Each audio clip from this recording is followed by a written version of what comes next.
our next guest, thought his career was over when a freak accident led to him losing his thumb. But just a year on, David Lee has been able to return to work as a cobbler, and it's all thanks to an amazing procedure which saw his severed thumb get replaced by his big toe. And joining us with this story, David is here alongside his surgeon, Jill Arrowsmith. Welcome to both of you. This is an extraordinary story. And David, you're from Mansfield. You've been a cobbler for 18 years. Not something you thought you were going to go into originally, was it, this? No, I actually started work as a YTS in the local theatre. Right, so OK. I thought I'd stay in theatre. I enjoyed the work, but as YTS schemes come to an end, so did my career in the theatre. But you've done very well. I mean, this has been a successful career. You've won lots of awards in your field, so things were going very well. So in 2018, you moved shop. Yes. And it was sort of 6 months into this new shop that you were doing what you normally do every day, and you were trimming a heel. That's right. Is that right? So just explain what happened. So basically, I've got the shoe here, I'm trimming round, and I feel round the shoe, and there's a bump there. So I go back to trim, not realising that the bottom run of the machine's on, and it initially grabbed my jumper and pulled me into the machine. I hit the emergency stop and I shouted over to Sarah, ring an ambulance. I knew it was bad, but I didn't realise how bad. I thought maybe I've cut my hand open, but it wasn't until I unravelled the jumper that my thumb fell on the floor and I realised literally how bad it was. And amazingly, no pain.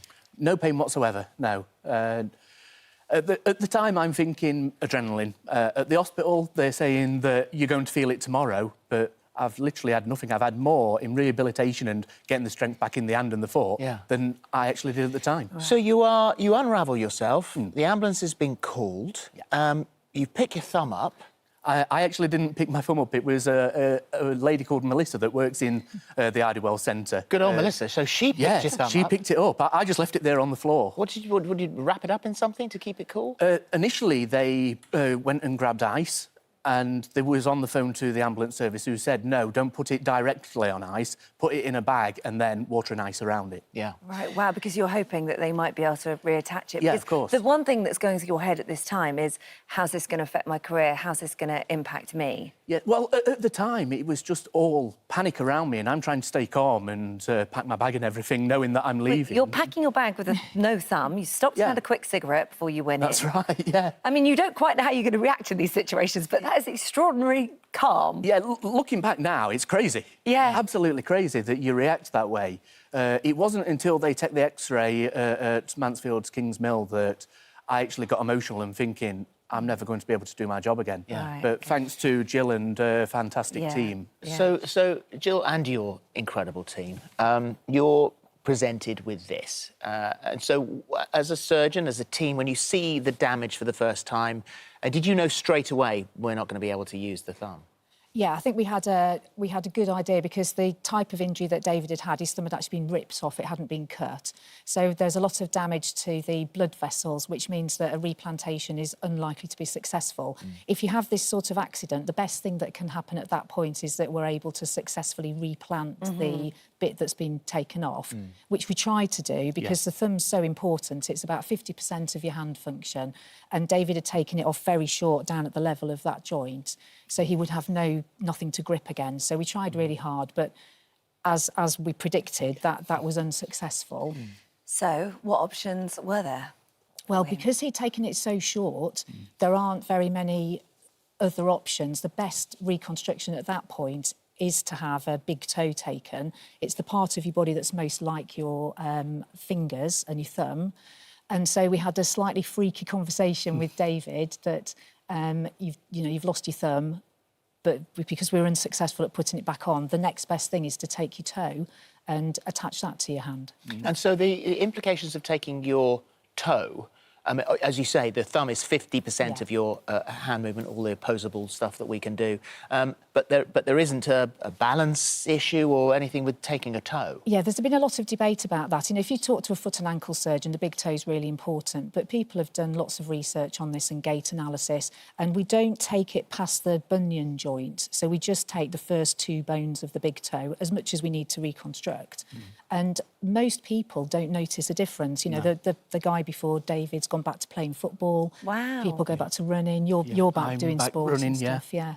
So, again, because you're so worried about your career, really, this is a no-brainer decision for you to make? It was straight away, yes. Yeah. They gave the option, and because I've competed at an eye level, I'm wanting to get back to that. So I said, what's going to give me the best option? They said this, and I said, do it. Right. And how complicated is that surgery? It was a long time. It was a really long operation, especially because David had added a few little extra quirks in with the type of accident he'd had. We had to do a bit more work. But it normally takes us about 8 hours to do the operation. I think your operation took about 10 hours, didn't it? Right, okay. So we've got to take the toe, we've got to collect the toe from the foot, we've got to prepare the hand, we've got to join it all up, join the blood vessels.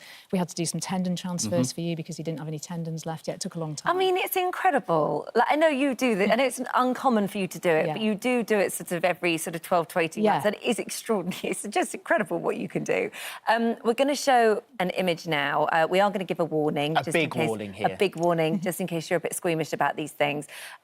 This was what his hand looked like once he'd come out of surgery.